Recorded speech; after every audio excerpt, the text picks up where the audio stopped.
Welcome to Hardly.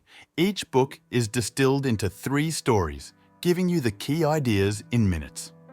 Today, we study together Jonathan Mingle's Gaslight, the Atlantic Coast Pipeline and the fight for America's energy future, in which we probe into a community's resistance against corporate power, the battle to stop the Atlantic Coast Pipeline, the environmental cost of fossil fuel infrastructure in the face of climate change, the legal and personal consequences of energy politics in America's rural regions.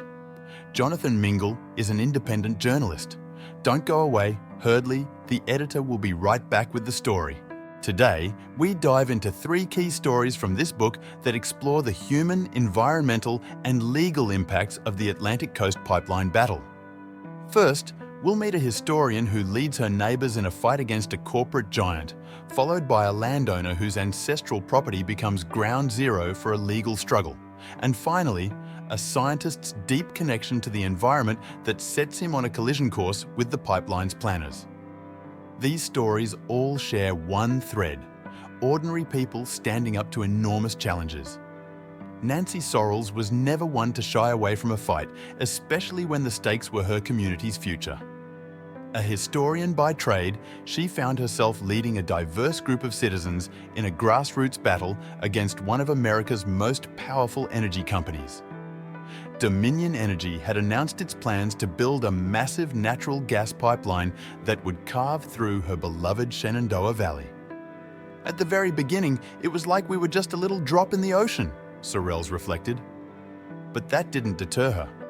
Together with farmers, retirees, and business owners, she pushed back, organising meetings, protests, and legal challenges. Dominion's slick marketing materials promised that the pipeline would be virtually invisible. But Nancy and her group saw it differently.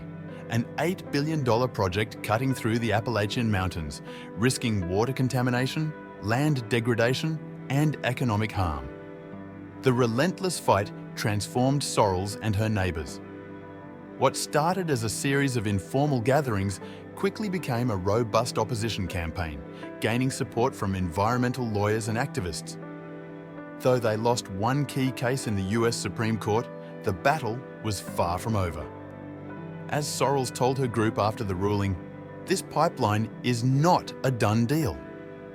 Through this community's resistance, we learn that even in the face of monumental odds, a collective voice can disrupt powerful corporate interests. In our world today, recognizing the strength in local resistance can teach us that effective activism often begins in our own backyards. As the resistance spread, the spotlight shifted to landowners like John Ed Purvis, a cattle farmer from Virginia, who lived on land that had been in his family since 1768. When Dominion's letter arrived, notifying him that surveyors would soon enter his property, Purvis was devastated. His land was more than just a plot of ground. It was his family's legacy. "It just tears me all to pieces," Purvis said, as he contemplated the permanent changes the pipeline would bring. Dominion's crews would soon bulldoze a 125-foot wide path through the property, cutting down timber and leaving an indelible scar on the landscape. At 82, Purvis had been through eminent domain before, giving up land for schools and roads. But this felt different. There was no clear public good, at least not for him or his neighbours. The jobs were temporary, the risks permanent, and his family's well water could be at risk of contamination. "I'm concerned for my family," he said, as he watched the fight unfold. For him, the battle was personal. His land was now not only a physical battlefield, but also a legal one, as Dominion wielded the power of eminent domain. Yet, despite his fear, Purvis found that standing firm was the best way to protect his heritage. This story reminds us that the fight for justice often starts with the defense of the things we hold dear: land, family, and legacy. On a different front, Rick Webb, a retired scientist, had dedicated his life to studying and protecting the streams and mountains of Appalachia. He spent his days monitoring the recovery of brook trout in Virginia's cold mountain streams, a delicate ecosystem that had been ravaged by acid rain but was now slowly healing. When Webb heard about Dominion's pipeline, which threatened to cross the very streams he had worked to protect, he knew he had to act. he poured himself into research, examining the pipeline's environmental impact and the erosion risks posed by the steep Appalachian terrain. Webb had seen firsthand how these mountains could betray even the most carefully laid plans. "The pipeline was routed to maximize the harm to the best of what remains," he remarked with frustration. The fragile ecosystem would be forever altered if Dominion succeeded in laying down miles of pipeline through karst terrain, riddled with underground rivers and sinkholes. His experience told him that there was no way to construct such a project without irreparable harm to the environment. But, like Sorrells and Purvis, Webb wasn't going to let the project proceed without a fight. He rallied scientists, filed reports, and joined the broader opposition against the pipeline, using his deep knowledge of the region's ecology to challenge the corporation's claims. In the face of overwhelming odds, Webb's story illustrates the power of expertise and persistence in environmental activism.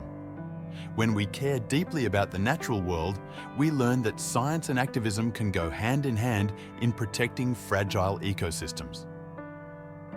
Together, these stories highlight a critical theme in our society's energy future. Sorrells shows us the importance of community resilience. Purvis underscores the personal stakes at hand in energy politics, and Webb demonstrates the deep connection between the land and those who dedicate their lives to its protection. Each of these narratives serves as a reminder that fighting for the environment requires diverse voices, whether they come from activists, farmers, or scientists. As the editor of Herdley, we can see through these stories that the future of energy isn't just about technology and profits. It's about people, communities, and the ecosystems that sustain us.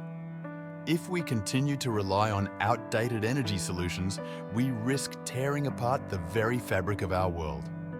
Instead, we must find ways to balance progress with preservation, to ensure that the communities fighting today's battles have a future to protect tomorrow. Each story comes from the most representative real-life cases selected by the Hardley team from this book. Beyond these three, there are 14 more deeply compelling and thought-provoking stories worth reading. If you wish to dive deeper, we recommend purchasing the full book. The book gives us a clear picture of the complex struggle around the Atlantic Coast Pipeline, grounded in real people's experiences. As we revisit the key themes, community resistance, environmental cost, and the power dynamics in energy politics, one story stands out for its sheer symbolism. In the rural hills of Virginia, a local farmer named Bill Limpert found himself facing the looming pipeline construction, set to run directly through his 120-acre property. Limpert and his wife had invested years turning their land into a peaceful retirement haven, complete with old-growth trees and streams. When they learned that Dominion planned to cut a swath through their forest, the couple were horrified. Limpert, in a last-ditch effort to save his property, invited journalists and environmentalists to camp on his land. He walked them through the forest, showing them trees older than the United States itself. As Limpert stood beside a 300-year-old sugar maple tree, he remarked, "I feel like I'm standing next to an old friend." His protest wasn't just about stopping a pipeline, it was about preserving a way of life. This book brings together many such stories, reminding us that behind every energy project are people, ecosystems, and histories worth defending. These stories reveal the broader stakes in America's energy future and inspire us to think about how we can balance progress with preservation. Through these narratives, we see the necessity of standing up, not just for ourselves, but for the landscapes and communities that make up the soul of our nation.